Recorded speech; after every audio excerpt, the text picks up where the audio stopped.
नमस्कार दोस्तों, कैसे हैं आप सभी। आई होप आप सभी अच्छे होंगे। आज है हमारा डे 2 जिसमें हम बात करने वाले हैं बिजनेस के सीक्वेंस के बारे में।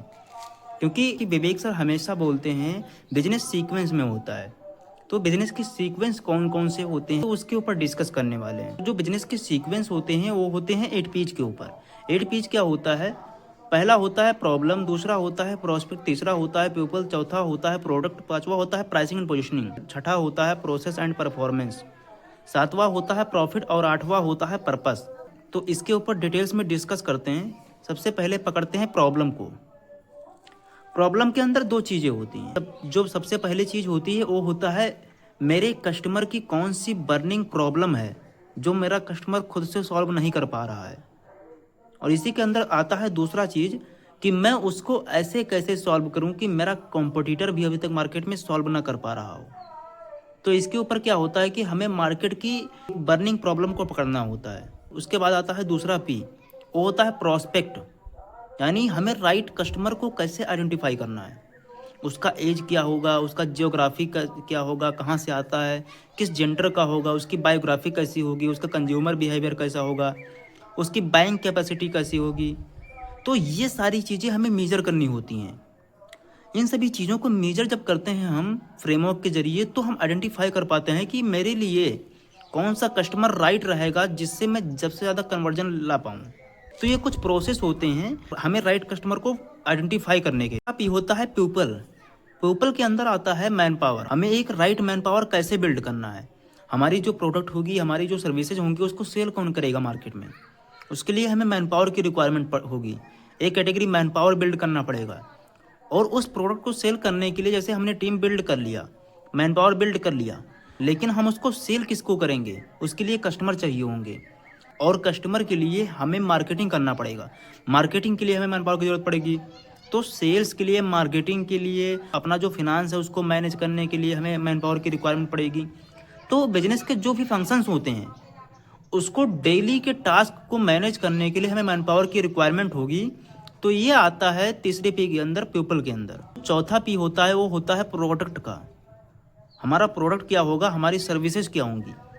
प्रोडक्ट में यूएसपी कैसे बिल्ड करना है अपना, जिससे हमारा जो प्रोडक्ट है, हमारी जो सर्विसेज है वो मार्केट से डिफ्रेंशिएट बिल्ड करे। क्योंकि अगर हम सभी के जैसा बिजनेस कर रहे हैं, जो चीज़ें मार्केट में हर कोई डिलीवर कर रहा है, जो चीज़ें मार्केट में हर कोई सेल कर रहा है, अगर हम सेम चीज़ें सेल करेंगे तो फिर कस्टमर के पास क्या है कि हज़ारों ऑप्शंस हैं।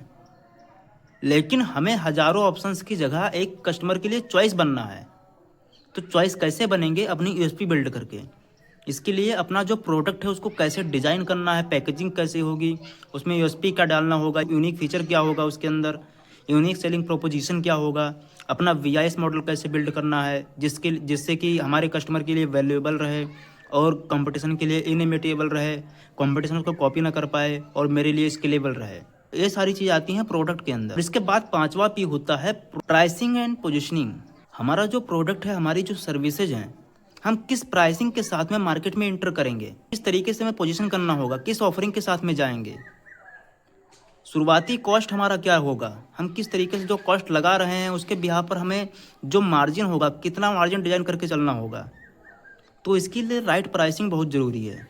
किस तरीके से लॉन्च करेंगे, कौन कौन से हिडन कमांड रहेंगे जिससे हमारा जो कस्टमर है वो मुझसे परचेज करेगा, वो सारी चीज़ें इसके अंदर आती हैं। और उसके बाद छठा पी आता है प्रोसेस एंड परफॉर्मेंस का। अभी तक जो मैंने 5 पी के ऊपर बात किया, इसके ऊपर क्या होता है, एक बिजनेस खड़ा होता है, लेकिन अब बिजनेस को स्केल करने के लिए, एक्सपेंशन करने के लिए, बड़ा करने के लिए आपको रिक्वायरमेंट होगा प्रोसेस एंड परफॉर्मेंस का।